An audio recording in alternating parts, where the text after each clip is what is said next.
3829 Sierra Morena Avenue in Carlsbad. I'm going to go ahead and start here on the roof. And typical wear and tear on this architectural asphalt shingle appears to be probably 25 to 30 years old. Well, probably about 25-year mark. But we got a ton of granule loss, a lot of exposed fiberglass, and just general wear and tear. This roof is definitely beyond its life expectancy. Needs to be replaced.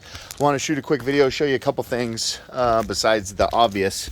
This skylight will need to be replaced. Anytime we can see the same metal on this side here, that means it's a self-flashing skylight. Wrong type of skylight to install on a shingle roof, and so we will need to replace this. We'll do what's called a curb mounted skylight, and so we will need to build a curb, and that means a little bit of drywall work inside, or just painting the lumber curb white to match.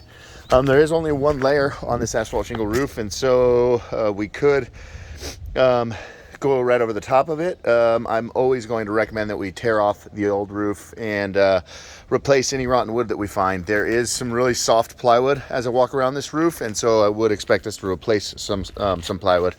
These are called O'Hagan style, these flat rooftop vents, and we'll need more of them when we replace this roof to maintain that manufacturer warranty. So another thing I wanted to point out was the counter flashings. It's called a Z-bar or a counter flashing, and this is a roof-to-wall flashing. Not sure why they use such a big roof-to-wall flashing. We'll use a much smaller one, and so it'll look better. Not really sure if you can see this from the ground, but anytime I see a house re-stuccoed, I would always have preferred to see them replace the Z-bar because that's built underneath the stucco. So it looks like we're missing the Z-bar around these little pop-outs, and so and then underneath that window is going to be a kind of a waterproofing challenge. I'm not sure if we'll be able to cut in a little counter flashing there to then slip our roof-to-wall flashing in. We're missing that roof-to-wall flashing here. Very unlikely that water actually reaches that area because it's underneath the overhang and it's uphill, but obviously we want that to be flashed properly. The higher section, that skylight is much newer. That's done correctly, whereas this lower one is not the right kind of skylight.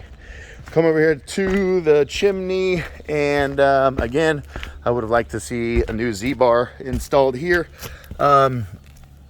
These are called step flashing, and the step flashing is meant to be tucked underneath the counter flashing.